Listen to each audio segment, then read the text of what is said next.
Bonjour à tous et à toutes, je reviens aujourd'hui sur ma chaîne pour une vidéo un petit peu moins cool qui est encore, je pense, j'en ai déjà fait sur ma chaîne principale un instant réflexion pour vous dire que ça va pas très bien.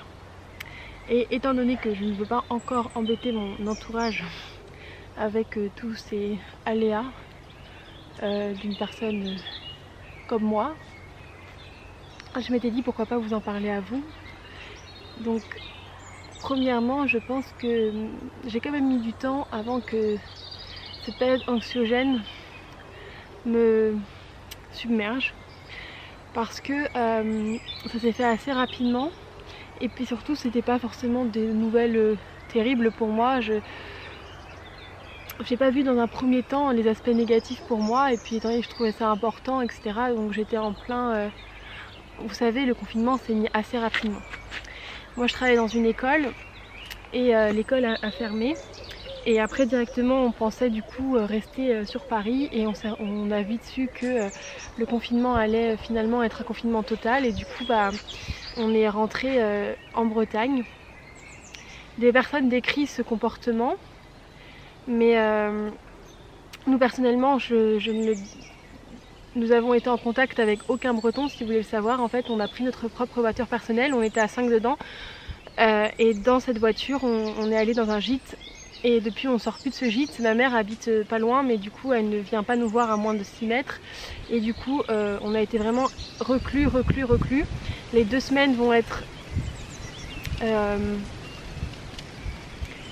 les 2 semaines là vont être maintenant terminées et on n'aura finalement eu contact avec aucun locaux. Donc moi je pense pas que ce soit pire que d'être resté à Paris. Et puis surtout sur le coup on n'a pas vu le mal dans le sens où on peut pas rester à 5 dans un appartement, à 4 avec un chien et un chat dans un petit appartement pendant des mois et des mois. On a préféré rentrer et être responsable en rentrant. Voilà, on a approché vraiment personne et je vois pas la différence. Enfin, personnellement, nous on n'a pas pris le train, on n'a pas été faire n'importe quoi, on a contaminé personne, ça c'est évident. C'est évident. Bon bref, on ne sait jamais, mais normalement il n'y a pas de raison qu'on ait contaminé des gens. Donc jusque là, j'étais rentrée chez ma famille, etc. Je suis plutôt bien entourée. Du coup j'ai pas vécu, je pense, être payée quand même.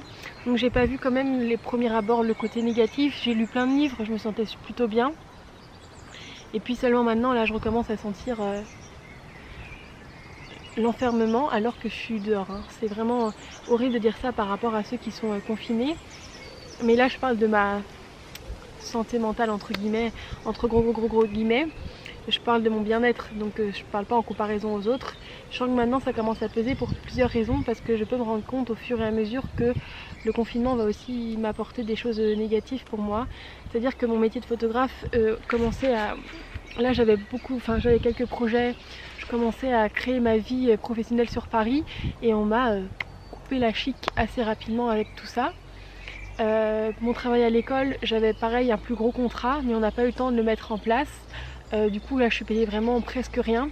Je vais devoir vivre avec un micro salaire alors que je commençais justement à faire plus d'heures et à avoir un salaire qui était plus convenable. Quand je dis plus convenable, c'est encore moins que le SMIC. Parce que moi je fais ça en temps partiel pour être photographe à côté. Mais bon, niveau argent, j'avais commencé à faire des cours photo, je commençais à avoir des petits trucs photo, Kedela il commençait à bien se développer.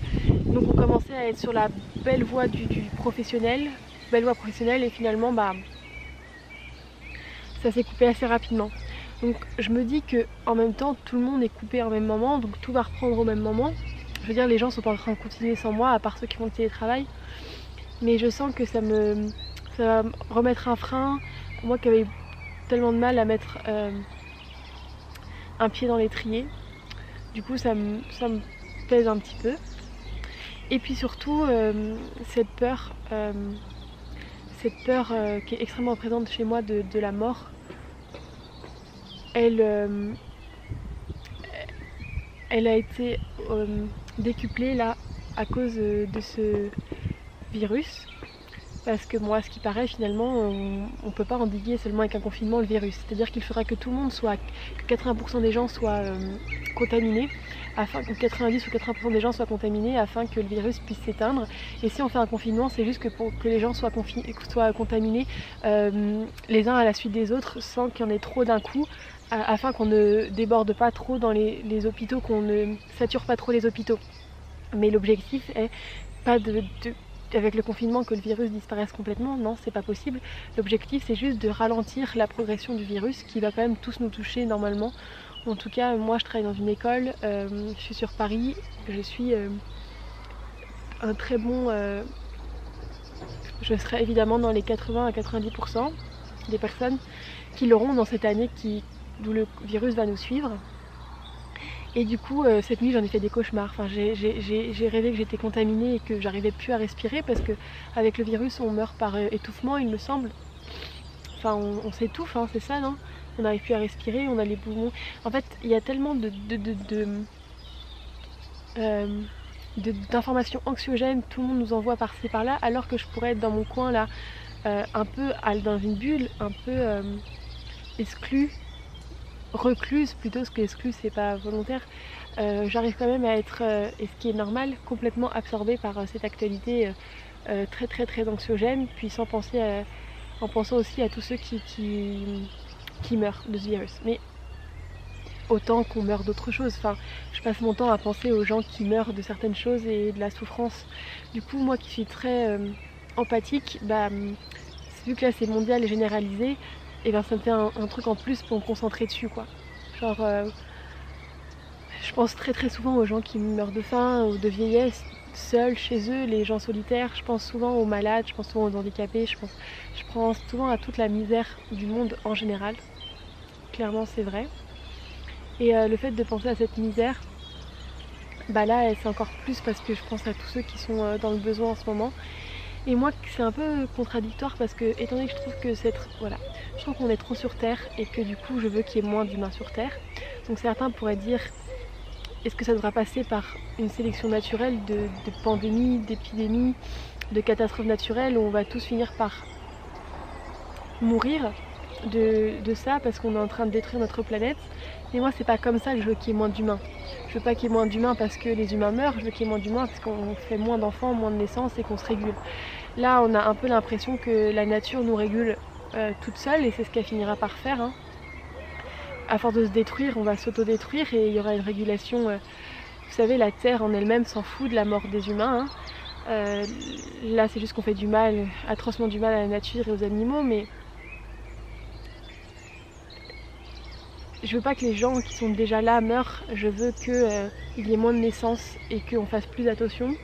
Et c'est aussi ça aussi qui m'a peiné, c'est que là en ce moment la Terre, avec notre confinement, la Terre respire un petit peu parce qu'on pollue beaucoup moins.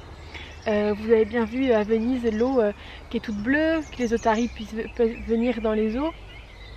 On a pu voir des canards, les pingouins qui marchaient là dans le zoo, etc. Enfin là c'est que les petites bribes que j'ai vues, mais en tout cas la Terre est en train de respirer parce que les humains se calment concrètement.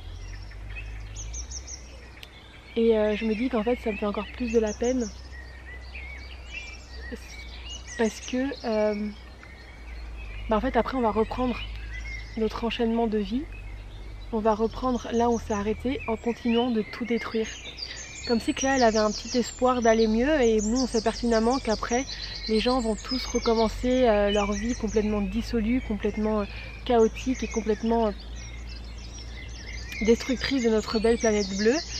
Et ça encore, c'est surtout des animaux qui y vivent, des animaux non humains. Du coup je suis un peu en ce moment dans une période un peu angoissée parce qu'il y a plein de questions qui se posent, professionnelles, de santé, qu'est-ce qui va se passer par la suite, quand est-ce que ça va vraiment se terminer. Enfin bref, je suis en pleine réflexion et je voulais vous en parler avec vous pour ouvrir un débat et qu'on en parle ensemble en commentaire, vous, comment vous vous sentez et comment vous vivez et réagissez face à ce coronavirus.